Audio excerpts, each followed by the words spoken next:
Magandang umaga sa inyong lahat mga ka-wanderers. Ito na naman tayo ulit no, sa ating planeta. Okay? Welcome to our YouTube channel, guys. Welcome to our Wanderers Planet. Everybody's welcome here, no? Shout out sa mga nagpumasok, mga nag-subscribe at nagtiwala, no? At kasama sila sa ating binubuong solid ka-wanderers, ika nga. Okay? So, once na nakapagpagawa ko ng t-shirt, uh, uniform ng Wanderers, may nakalagay solid ka-Wanderers. Okay?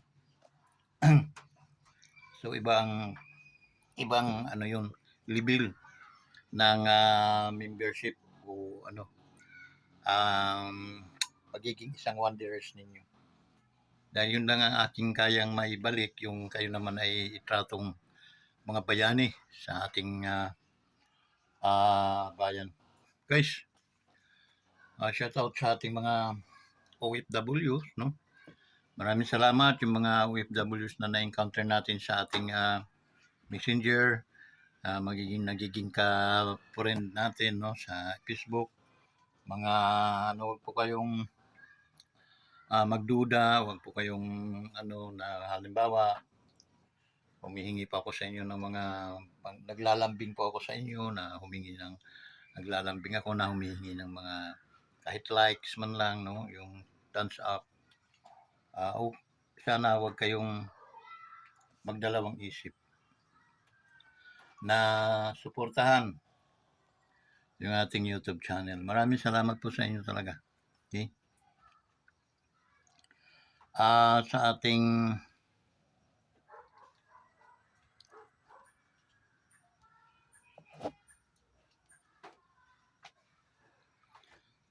mga kapulisan naman, no, sa men and women, no, kapulisan natin, din mga military natin, no, babae at lalaki, ng mga military, shout out sa inyong lahat. Okay? Likes po ninyo ang ating YouTube channel, guys. Okay? Maraming salamat. Ano pa? Sa ating mga sulit na mga kaibigan natin since birth, nung kami maliliit pa, no? Sila Mamars, dyan sa USA, no? Shoutout sa inyo, bro. Sa mga anak mo, sa family mo, shoutout sa kanila. Okay? Ingat kayo palagi, stay safe, no? Dahil yun lang ang tangi kong ano sa inyo, guys. Okay? So, Mars, bro, ingat. Shoutout sa inyong pamilya. Shoutout din sa iyo, personally. Kina Masim, Engineer Uganyo, no? Shoutout sa iyo, bro. Diyan sa Pililla Rizal. Maupay nga udto ay yung tanan. Okay? Mga ay nakatabay families, no? Diyan sa Amerika din. Shoutout sa inyo, ma'am. Okay? And then, sir, sa family po ninyo. Okay? So, yun. Doon sa mga kapatiran natin, no, kay Brother Alan, kay kapatid ko si Alan, no, Bilardi, sa sa Cebu tira. Okay? Si Manalinda, okay? Cordero. Shoutout tayo mana, sana nasa mabuting kalagayan kayo.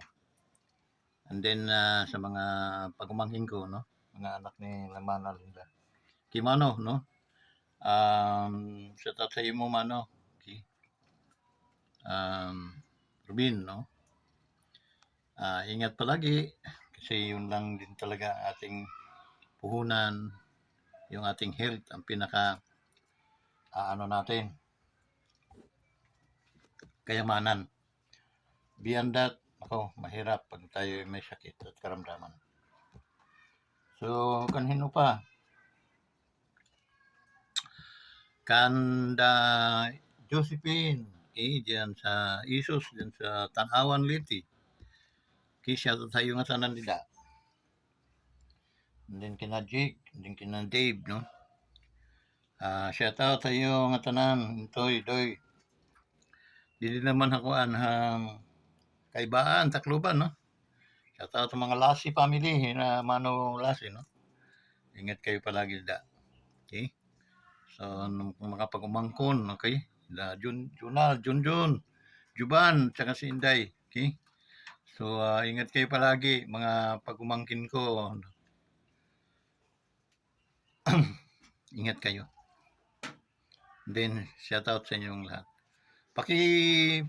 Paano naman ako, palambing ako, mga pag-umangkin ko ng likes lang. Like sa aking mga YouTube tsaka ano natin videos, no, sa mga video natin sa YouTube. Paki-likes naman, okay? Tuldok-tuldok lang, no? Tuldok-tuldok lang 'yun doon sa mga thumbs up. Okay na 'yun. Okay? Please, please, okay, mag-likes po kayo. Doon sa mga kasangkayan ko ano sa Amerika kina Bro Mars, Mario, no? Bro, ano naman, pindot yung likes, yung thumbs up. Pakipindot mo na lang bro para yung ating views, okay? Yung mga nagla-likes, okay? Yung thumbs up, pipindutin lang ninyo. Sa YouTube, no? Hanap ninyo ang YouTube channel natin, tapos pag nakita ninyo, may lundong thumbs up, tuldukin lang ninyo. Okay? So ano pa? Siguro naman natin mga kuwang gihap, yung ating mga OFW, no? Paki-thumbs up, paki-likes po ninyo yun. Okay? Pindot-pindot lang guys. Okay? Yung mga pumasok sa atin dyan sa shoutout dyan sa Bayside, no? Bayside, Santa Cruz, no? Shoutout sa yung tanan, shoutout sa yung lahat dyan sa mga taga Bayside, no? Kinukumusta at shout out kayo ng ating Wanderers Motovlog TV. Okay, please kindly support our YouTube channel and then kaya paki-likes, palambing ng isang likes sa ating YouTube channel. So maraming salamat at mabuhay po kayo diyan sa B-side, no? B-side. So pwede rin po kayo mag-comment kung mayroon po kayong bati, no, shout out, comment lang niyo, please. At babasahin ko. Okay? Saan pa tayo? Sa mga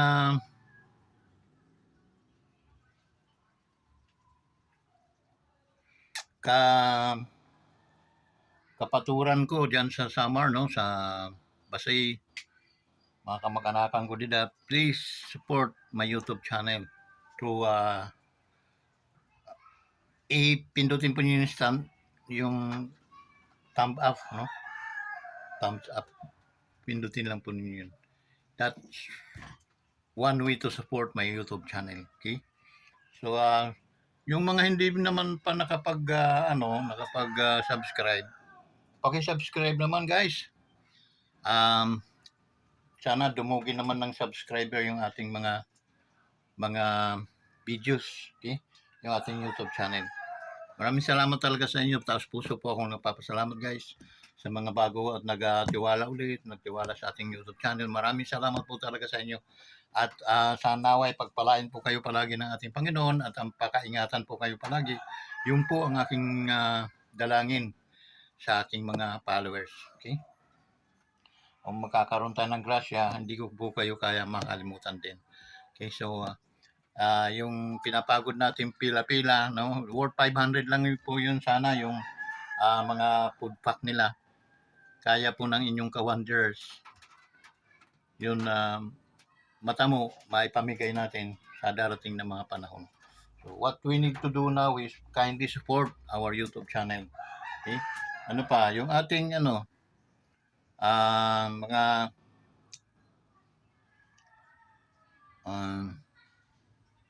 nabati na natin ng ating mga yung ating mga kadikit na mga kaibigan.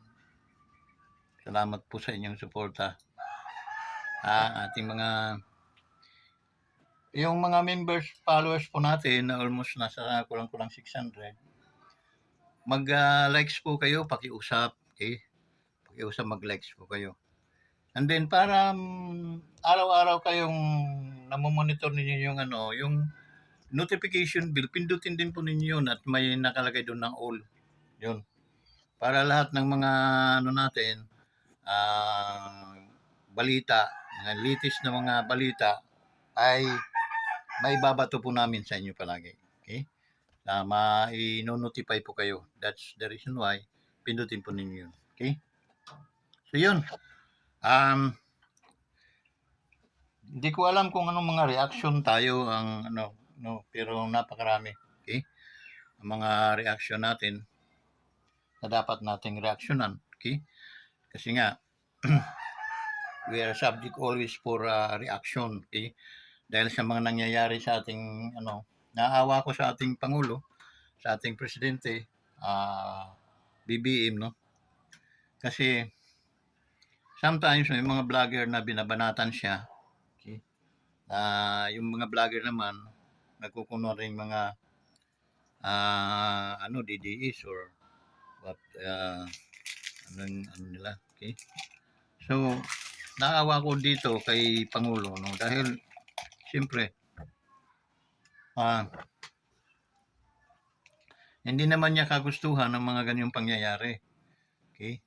At sa mga hindi nakakalam, na yung kanyang pinsan na si Romualdez, no, dyan sa Speaker of the House, okay, gumawa ng mga kontra doon sa mithiin ng ating Pangulo. Kontra yon. Bakit? Kasi unity yung vice natin, yung presidente natin at saka yung vice president. Mayroon po silang isang naiibang kaya nanalo at dinala to ng mga tao dahil tinanong na yung unity team, no? Kaya ang nangyayari,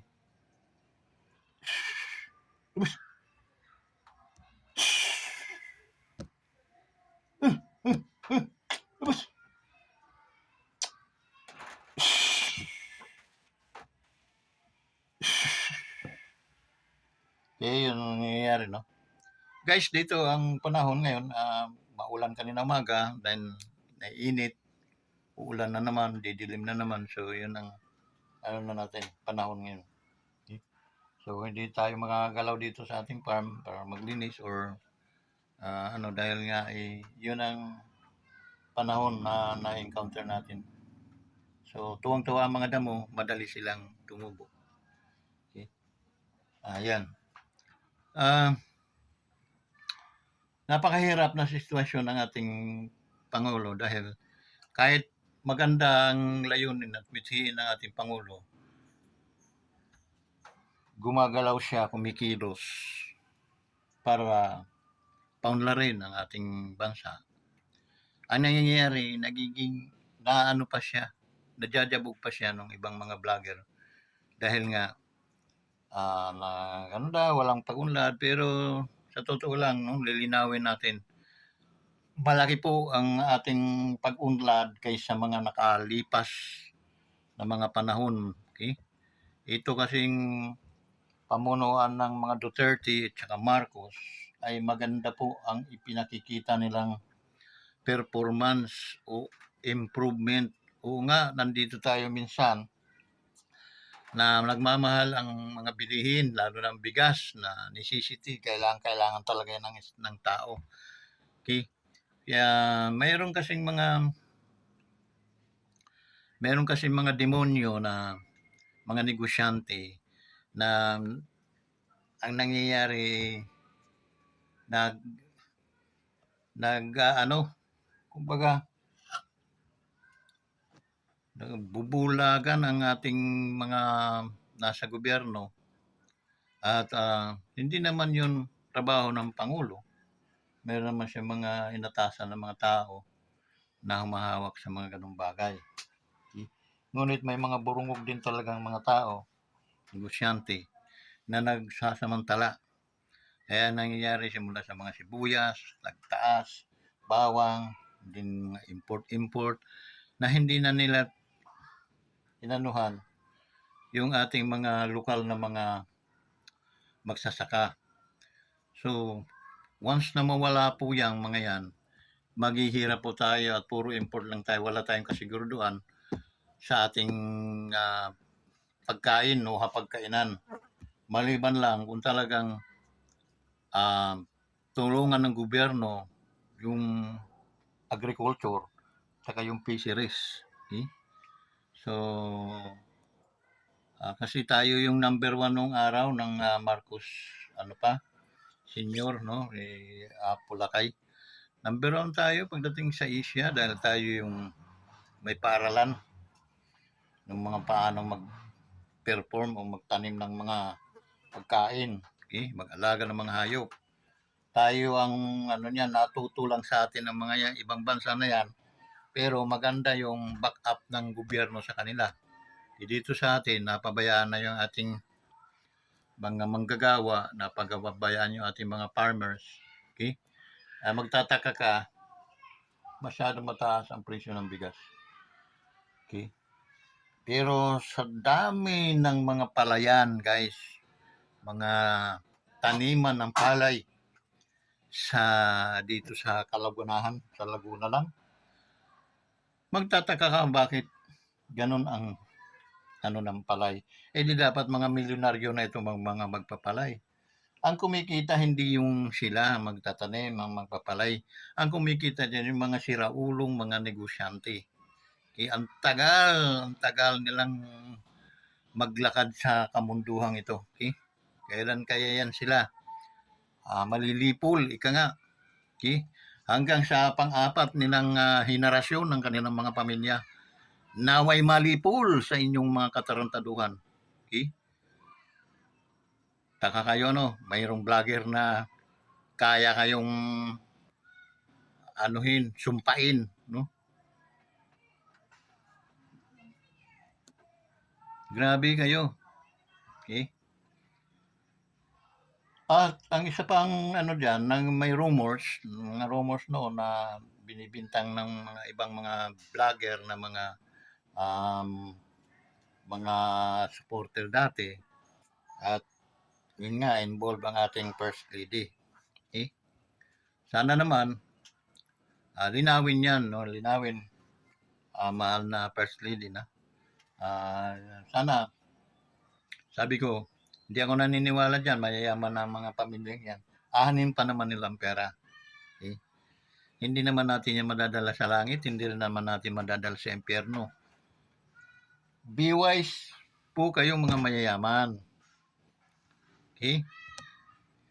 Hindi po ninyo madadala sa langit at hindi rin po ninyo madadala sa impyerno. Isang kaguluhan lang po yan, din pag-aaway-awayan niyo ng inyong pamilya. Yung lumaban kayo ng patas,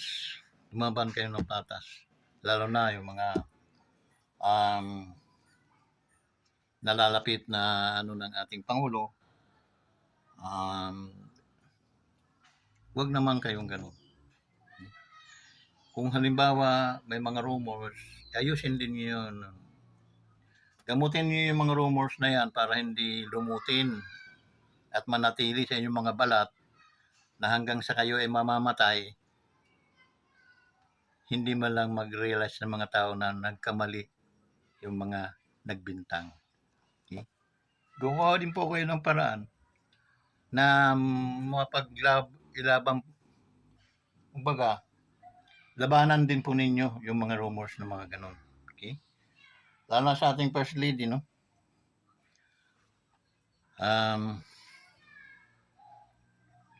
Sa amin lang, first lady, hindi po kami naniniwala doon. Okay? So, wala kang dapat doon sa mga taong nagbibintang, sana dapat patunayan din po ninyo na nagkakamali yung kanilang at mapapaniwala din ninyo sila katulad ng paniwala namin na hindi po kayo gagawa ng ganon. Okay? So, kawawa kasi ang ating presidente kasi first lady nga lang yan pero kapamilya ng ating Pangulo yan. Okay? So, ang may apektuhan niyan yung Pangulo natin, okay? So, sana maayos na 'yun 'no, mawala na yung rumors, okay? And then lumaban kayo ng patas para naman ay hindi kayo mapagbintangan, okay? So, 'yun guys, dito naman sa ano dahil, sa sinasabi ko nga palagi na ang Marcos at saka Duterte mayroong magandang pinagsamahan 'yan. Kaysa dami-dami ng presidente ngang dumating sa Pilipinas, ngunit si Pangulong Rodrigo Roa Duterte lang ang nakapagbigay ng katahimikan doon sa problema ng mga Marcos, paano nila ililibing sa bayani, libingan ng mga bayani. And it shall come to pass na nangyari niya na ipalibing niya ng ni Pangulong Digong, no? Siya yung presidenteng lumaban diyan. Hindi niya ininda na ito'y magiging mitsa ng pag-rebuild ng mga tao dahil ayaw ng mga taong ano, okay? Dahil minupuli at dinumihan ng mga dilawan yung mga utak ng Pilipino. Binago nila ang history at ngayon pa lang natin ibinabalik ng tama. Okay? So, yung guys, sila ay naduduling at naano ang kanilang mga utak. Pero kami never. Dahil hindi po kami sense naniwala doon sa mga pinagsasabi ng mga angab na yan. Hindi po kami naniwala dahil kami mismo yung living witness, living testimony kung ano ang kabutihan, ano ang kasaganahan at ano ang katahimikan during Ferdinand Marcos Sr. ang aming presidente noon. Okay? So, hindi po nila kami kayang bulagin at ilihis ang katotohanan sa mali. Okay? Dahil kami ay nakaranas ng katahimikan, nakaranas ng kasaganaan, nakaranas ng matiwasay na pamumuhay during Marcos. Okay? And I am so proud na nagkaroon ng isang presidenteng brilliant na tao. Okay? Kung hindi lang ano itong mga kakinuhan no, lalo na ito sila Kuri, no? Hindi lang yung andya pa nanahimik sila sa mga dahil nagtalo sila sa gera. Baka tayo ang number 1 na sa mga missiles ngayon. Okay? Tinalo pa natin ang China kasi during that time Marcos, doon din sila nag-uumpisa ng tayo, mayroon na tayong nuclear power plant. Okay? Hindi niyan dahil mga trapo nga mga yon kaya baliwala.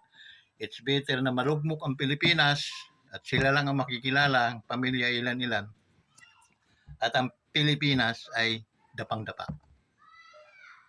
Ang hirap ibangon, binangon yan ni Duterte. Nag-build, pinagkakastigo yung mga adik, tinuruan ng tama para at least hindi maging bangag ang mga Pilipino.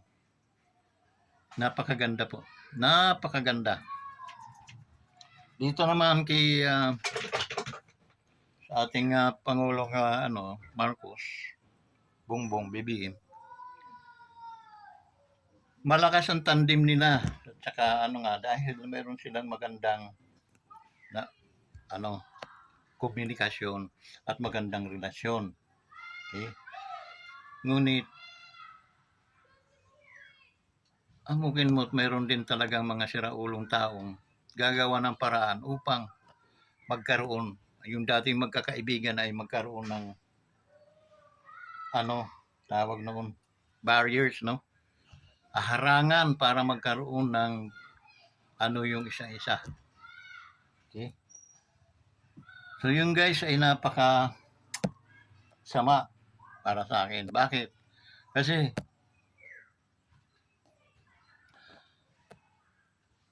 walang mga kasalanan tong ating Pangulo at saka Vice President. They are working so hard. Nagtatrabaho silang sobrang-sobra upang iangat ang antas ng pamumuhay ng ating bansang Pilipinas. Ngunit may mga taong matagal na, na nandyan sa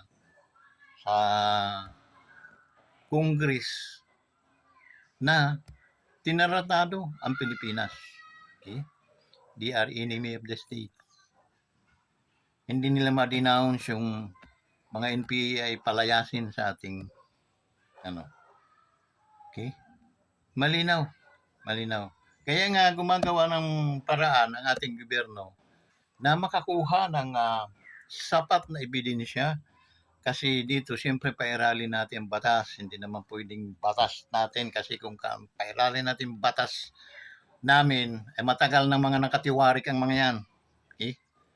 Ngunit may batas tayong dapat sundin. Okay? Yun. Na yung mga gagamitin na mga pera para dyan, hamok mo tanggalin. Okay? At ang head ng Kongreso ay kamag-anak ng ating presidente. Ang Agos ay paganyan, siya paganyan naman. Okay? Paganyan. Dahil edukado masyado yung ating presidente, hindi talaga yan magsasalita ng masama. Hindi yan magsasalita ng masama.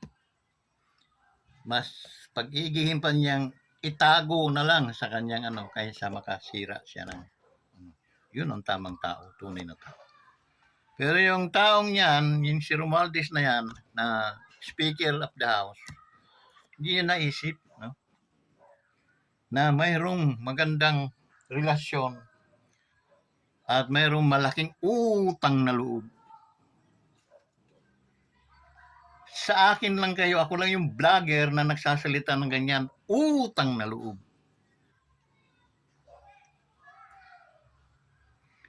Naka-pressure kasi yan, yung dati nating Pangulo, no? Si Lakay. Yung ating hinahangaang Pangulo, no? Naka-pressure. Wala namang problema yun eh. Kaya naman ng Ngunit, be practical, yung ating gagastusin doon sa araw-araw, buwan-buwan na ganyan ang sitwasyon taon. Dekada ang binibilang. Malaking halaga yung guys. Pwede na sana nating itulong sa mga hikahos ng mga Pilipino. At ang ending, nanalo yung si Pangulong Duterte bilang isang presidente. Ang mag-rebuild man, umalas naman ng bansang Pilipinas, no, sa kanyang desisyon. Alam niya kung anong batas. Former President, they are allowed to, pwede siyang mailibing sa libingan ng mga bayani. Sundalo dati, so mayroon din siyang karapatan talagang mailibing. So why not? Pinipigilan kasi dahil ang akalangan nila kaya nilang hawakan panghabang panahon yung hindi. Sabi ni Irap, yan? Wider. Yun. Nawidiran sila ni Pangulong Duterte. Ilibing. O nag-reveal, kagulo ba ang Pilipinas? Hindi. Bakit? May batas tayo na dapat sundin. Okay? We are mga Pilipino tayo na mag-abide tayo sa rules of law natin. Okay? So, yung guys, no? Malinaw kung bakit nailibing si Pangulong Marcos sa libingan ng mga bayani because karapatan naman niya yon. Wala nga lang dahil yun nga yung ating sistema ng ating bansa pagdating sa mga kung ikaw'y dilawan, sila nananalo, kakampihan ang mga yun, bahagang mga buntot, walang Pero sila mismo ay na sila mismo ay lalabag sa ating batas. Ang tamang batas ay mayroong karapatan siyang ilibing sa libingan ng mga bayani dahil siya ay dating Pangulo No matter what, naging siraulo man yung mga taong yun, pero yun ay propaganda lamang dahil sinira nila ang pangalan at apelyido ng mga Marcos. Now ngayon, nandito na tayo.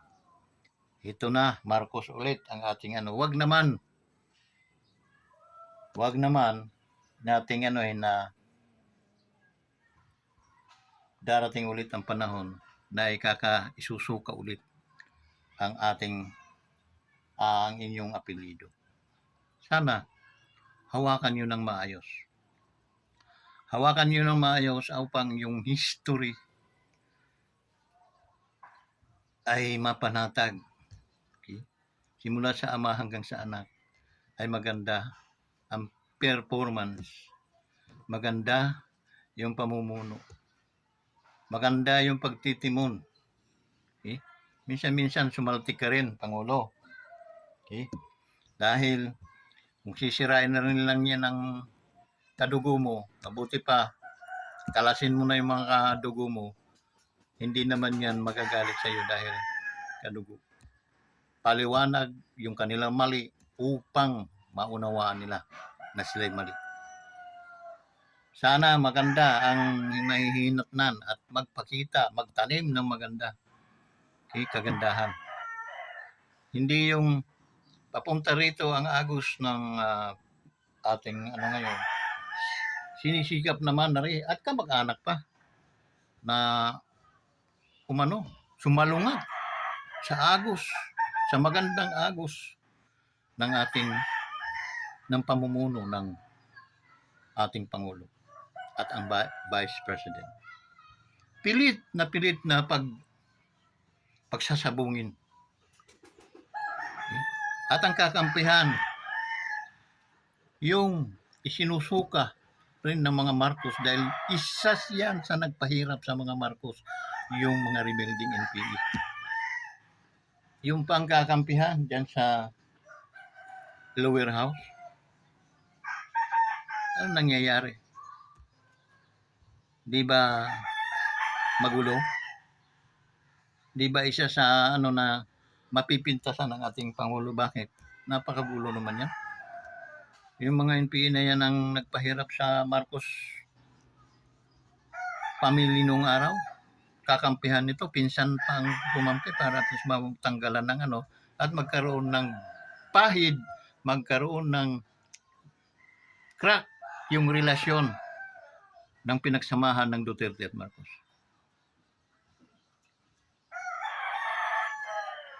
So guys, hanggang dito na lang at maraming salamat sa inyong lahat at sana nakukuha nyo, naunawaan nyo ano ba ang mga reaksyon na ginagawa natin. Ni-react natin yung nangyayari dahil kung ano yung nararamdaman ng ating Pangulo, kung mahal nyo ang ating Pangulo, sana nararamdaman din nyo yun. Okay? At ang mga pangyayaring ito ay nakikita at klaro, okay, na sinasalungat at ang sumasalungat pa ay kamag-anak. Okay? Ang nagiging anay pa sa pundasyon ng ating Pangulo at upang maminti na yung magandang apelyido ng mga Marcos sa pagdala o pagtimon ng ating bayan ay sinisikap namang sirain at kamag-anak pa. Pero guys, tapatan tayo. Ano ang nagawa niyo mga Romualdez? Ano ang nagawa niyo mga Romualdez nang nagdadalamhati ang mga Marcos, nagmumblema paano ililibing ng matahimik, ililibing sa nararapat na libingan ng mga bayani ang ating former President Ferdinand Marcos Sr. It's only Duterte. That's why, guys, open your mind, your heart. It's only Duterte. hindi na po yun mawawala. Bagkus susundan kayo ng inyong mga ano, mga ano sa buhay. Okay? At makikita ninyo na walang ibang presidente na umapila kung hindi ang presidente Rodrigo Roa Duterte lamang. So, gantihan ninyo ng maayos. Gantihan nyo ng mabuti. Hindi sila nagpaparinig. Hindi kayo nakarinig sa kanila itong aking sinasabi. Hindi ko yan sila mga kaano-ano. Ngunit, sa totoo lang po tayo. Okay? Sa totoo lang po tayo. Wala kayong nagawa mga Romualdez maliban sa mga Duterte. Igalang niyo ang mga Duterte. Okay? Igalang niyo. So hanggang dito lang guys. Maraming salamat ulit. At pagpala ng Panginoon, kay naway nasa inyo. Okay, sa mga hindi pa nagsasubscribe, kahit likes man lang ang ibigay nyo, ako'y nagpapasalamat sa ganun. Maraming salamat sa inyong lahat. Pagpalain nawa kayo ng ating Panginoon. Amen. Bye-bye.